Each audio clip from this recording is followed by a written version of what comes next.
ఏం జరుగుతుంది, అసలు ఏం జరిగింది ఇక్కడ? ఇదేనండి, మేము అన్న ఆఫీస్లో చుట్టూ తిరిగి వచ్చినాం. మొన్న కలెక్టర్ ఆఫీస్కి వెళ్ళినాం, ఎంఆర్ఓ ఆఫీస్కి వెళ్ళినాం, కమిషనర్ కాడికి పోయినాం. అందరి కాడికి పోయి వచ్చినాక అందరు కదా బుధవారం వస్తారు, మళ్ళీ వెరిఫికేషన్ చేస్తారు అన్నారు. వచ్చి మళ్ళీ ఆ ధైర్యంతో మేము ఉన్నాం. అందరం కూడా ఇంటి కాగితాలు తీసుకొని వచ్చి ఇక్కడ నిలబడ్డాం. ఈ నిలబడ్డాక జేసీపీ తోటి కార్పొరేటర్ కూడా వచ్చి బాత్రూమ్ వరకు తీస్తాం, మీరేం మాట్లాడకండి ఏం మాట్లాడకండి అని అన్నారండి. ఏం మాట్లాడొద్దు అంటే సరేలే అని అంతే నిలబడ్డాం. మళ్ళీ నిన్న మధ్యాహ్నం కానుండి రూములు చదివారా, ఖాళీ చేశారా అని మధ్యాహ్నం నుండి ఫోన్లు చేస్తాడు. మరి హఠాత్తుగా ఎటు వెళ్తాం మేము, ఎటు పోవాలో మాకు అర్థం కావట్లేదండి. ఇక మీరు చెప్పండి, అసలు ఏం జరిగింది ఇక్కడ, ఎందుకు కూలగొడుతుంది? ఈ గవర్నమెంట్ స్థలాలని చెప్పేసి కూలగొడుతున్నారు సార్. మేము కూడా అప్పో తెచ్చుకొని కొన్నాం సార్ మేము.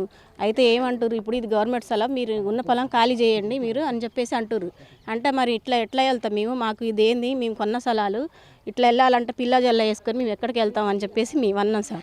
అంటే లేదు బాత్రూమ్ వరకే పోతాయి అని ఫస్ట్ అన్నారు. బాత్రూమ్ పోయి ఇప్పుడు రూములు కూడా పోతాయి సార్, రూములు కూడా పోతాయి, మీరు చదువుకోండి, రూములు తీసుకొని చదువుకోండి, మీరు వెళ్ళండి ఖాళీ చేయండి అని చెప్తారు సార్.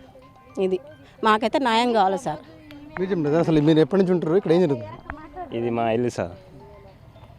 అది వాష్రూమ్స్ ఆల్రెడీ ఇంతకుముందు పోతాయని చెప్పేసి అని అన్నారు.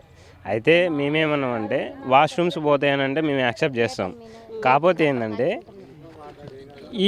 ఈ రిజిస్ట్రేషన్ ఎందుకు చేయాలి, గవర్నమెంట్ ప్లేసే అన్నారు. ఈ రిజిస్ట్రేషన్ ఎందుకు చేయాలి, దేని గురించి చేయాలి, అసలుకి ఎందుకు, ఇవన్నీ ఎందుకు చేసి ఇప్పుడు హైవే ఎత్తాను, ఆడ 50 అడుగులు తీస్తాను అని చెప్పేసి అని అన్నారు, ఈడ 80 అడుగులు తీస్తాను అన్నారు. అటు కూడా ఖాళీ ప్లేస్ ఉంది. అటు ఖాళీ ప్లేస్ ఉన్నప్పుడు ఇటు ఇళ్ళ మీదకి ఎందుకు పెట్టాలి, దేనికి? వాష్రూములు తీశారు. ఇప్పుడు లేడీస్ వాష్రూమ్ పోవాలన్నా స్నానం చేయాలన్నా ఎంత ఇబ్బంది అవుతుందో అది మాకు తెలుసు.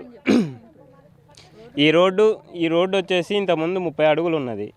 ఆ రోడ్డు సంబంధించింది మాకేందంటే ఆ మ్యాప్ కావాలి. ఆ మ్యాప్ ప్రకారం అటు ఎంత తీస్తారో ఇటు కూడా అంతే తీయాలి. అటు తక్కువ తీసి ఇటు తక్కువ తీయడం మేము ఒప్పుకోము. మీరు సెంటర్లో పెట్టండి బరాబర్, ఇటు 20 అడుగులు 60 అడుగులు అని అన్నారు కదా, ఇటు 30 చేసుకోండి, అటు 30 చేసుకోండి. మేము అడ్డం వస్తే మమ్మల్ని అప్పుడు మీరు మాట్లాడండి, మేము వింటాం మీ మాట. అంతేలే కానీ ఇటు ఎక్కువ పెట్టి ఇల్లులు తీసేసి రూములు తీసేసి చెప్పకోకుండా, ఎక్కడైనా సరే ఇల్లులు తీయాలని అంటే ఫస్ట్ నోటీస్ కావాలి. నోటీసు మున్సిపాలిటీ నుంచి కంపల్సరీ రావాలి. అది ఏమీ లేకోకుండా జేసీబీలు తీసుకొచ్చి మొత్తం అన్నీ గోలగొట్టుకుంటే ఇక్కడి నుంచి అక్కడ దాకా మొత్తం తీసేసారు. రోడ్డు అనేది ఎప్పుడైనా స్ట్రైట్గా పోయిద్దిలే కానీ ఇక్కడి నుంచి వచ్చేసి బెండ్ తిరిగి ఆడి నుంచి వచ్చేసి చక్కగా పోవడం అది కరెక్ట్ కాదు, న్యాయబద్ధం కాదు. ఫస్ట్ మా వార్డు కౌన్సిలర్ కరెక్ట్గా లేడు, మాకు సపోర్ట్ కూడా లేడు. ఓట్లప్పుడు వచ్చినప్పుడేమో ఒక తీరుగా మాట్లాడుతుండు, అవతల సైడు ల్యాండ్ వేరే ఉన్నది, ఖాళీ ప్లేస్ ఉన్నది. ఆ ఖాళీ ప్లేస్ ప్రకారం అటు తీయట్లేదు, ఇటేమో ఎక్కువ పెట్టేసి ఇష్టం వచ్చినట్టు మాకు మెజర్మెంట్ కరెక్ట్ కావాలని చెప్పేసి కలెక్టర్ ఆఫీస్కి పోయినాం, ఎంఆర్ఓ ఆఫీస్కి పోయినాం, అన్నీ అడిగాము. వాళ్ళు ఏమన్నారంటే కలెక్టర్ గారు మ్యాప్ ప్రకారం అటు ఎంత ఉన్నదో ఇటు ఎంత ఉన్నదో కరెక్ట్గా తీసి చేద్దామని చెప్పేసి ఎంఆర్ఓ ఆఫీస్కి వెళ్ళమన్నారు. పోయినాము, రిపోర్ట్లు ఇచ్చాము, మా పేపర్స్ ఇచ్చాము, జిరాక్స్ తీసి ఇవ్వమన్నారు, ఇచ్చాము. వచ్చి మెజర్మెంట్ చేసుకొని మీకు న్యాయంగా తీస్తారు, అన్యాయం జరగదు అని చెప్పేసి కలెక్టర్ గారు అంటే ఎంఆర్ ఆఫీస్కి పోయి అడిగాము. వాళ్ళు తెల్లారి వస్తాము బుధవారం రోజు అని చెప్పేసి అని అన్నారు. బుధవారం వచ్చి మాతో మాట్లాడేది ఒకటిలాగా అయితే జేసీబీ తీసుకొచ్చి చెప్పకోకుండా చేయకోకుండా ఈ విధంగా మొత్తం గోలగొట్టి అక్కడ పెట్టారు. ఇప్పుడు బయటికి పోవాలని అంటే చాలా దారుణంగా ఉన్నది. సరే మా పరిస్థితి అంటే ఓకే, లేడీస్ పరిస్థితి చాలా దారుణంగా ఇక్కడ ఉన్నది. రోజు స్నానం చేయాలన్నా వాష్రూమ్ పోవాలన్నా సరే చాలా ఇది అవుతుంది. ఇది ప్రభుత్వానికి కరెక్ట్ కాదు. ఫస్ట్ ఆఫ్ ఆల్ మాకు న్యాయం జరగాలి. రోడ్డు మ్యాప్ ప్రకారం మాకు అటెంత్ ఉన్నది ఇటెంత్ ఉన్నదో బరాబర్ మంచిగా 60 అడుగులే కానీ అది ఎన్ని అడుగులైనా సరే సరి సమానంగా తీయాలి. ఈ సందులో 60 అడుగుల రోడ్డు 80 అడుగుల రోడ్డు అవసరం లేదు అసలైతే. కానీ ఎందుకు తీస్తారో దానికి కూడా మాకు సమాధానం కావాలని మేము కోరుతున్నాం గవర్నమెంట్ని. నర్సింగ్ చేయరమ్మండి. నేను ఆడ 10 గుంటల పొలం అమ్ముకొచ్చుకొని నేను ఐగర్పిల్లి కాడ అమ్ముకొచ్చుకొని ఇక్కడ కొనుక్కున్నాండి. కిరాయికి ఎన్ని సంవత్సరాల కంటే ఉండనని 2 లక్షల 20,000 పెట్టుకున్నాను. రిజిస్ట్రేషన్ 2,20,000 అయింది.